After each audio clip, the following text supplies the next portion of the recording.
Au tribunal de Nantes, c'est un procès un peu spécial qui s'ouvre. Action. Pendant 2 semaines, les équipes du film La fille au bracelet, soutenues par la région, ont investi le tribunal de Nantes. Un choix qui s'est imposé tout naturellement au réalisateur Stéphane Demoustier. Je voulais que survienne un événement extraordinaire dans des lieux qui ne sont pas extraordinaires. Et du coup, je voulais une ville moyenne, sans histoire. Je me suis dit que ça pourrait être en Loire-Atlantique. Il fallait que je tourne beaucoup de scènes du film dans un tribunal. Et quand j'ai vu ce tribunal, je me suis dit qu'il avait une force visuelle importante et que ça irriguerait quelque chose au sein du film. Et c'est pour ça que j'ai décidé de situer le film à Nantes.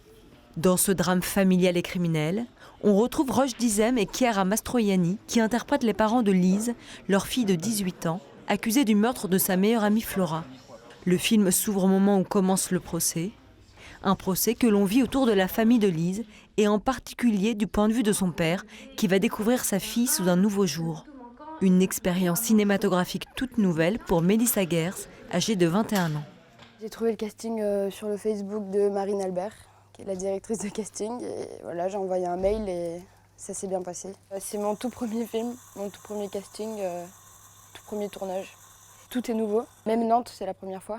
Pour préparer son personnage, la jeune actrice s'est inspirée de sa propre vie. Je joue une ado de 18 ans. Elle est accusée d'avoir commis un meurtre. Donc elle essaye d'avancer et de s'en sortir en fait. Je me suis un peu raccrochée à mon histoire personnelle, quoi, parce que j'ai souvent été accusée dans ma vie. Par exemple, si quelque chose disparaît, on dit toujours que c'est Mélissa qui l'a pris. Voilà, donc c'était facile pour moi de jouer une personne accusée.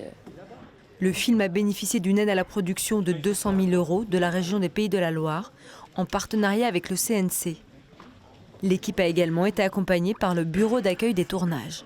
La région apporte déjà un soutien financier qui est non négligeable. Et puis après, il y a beaucoup de techniciens qui font partie du film qui viennent de la région. Il y a aussi la région qui nous aide pour tout ce qui est repérage, etc. Parce qu'il y a aussi des ressources auxquelles on a accès ou des banques de données auxquelles on a accès. Le tournage a ainsi mobilisé une large part des ressources locales. Tous les décors, évidemment, sont locaux. On a la totalité des figurants qui sont des figurants locaux. On a des rôles qui sont également des acteurs locaux. Mon but en faisant ce film, c'était d'essayer le plus possible de m'appuyer sur ce qui existe là.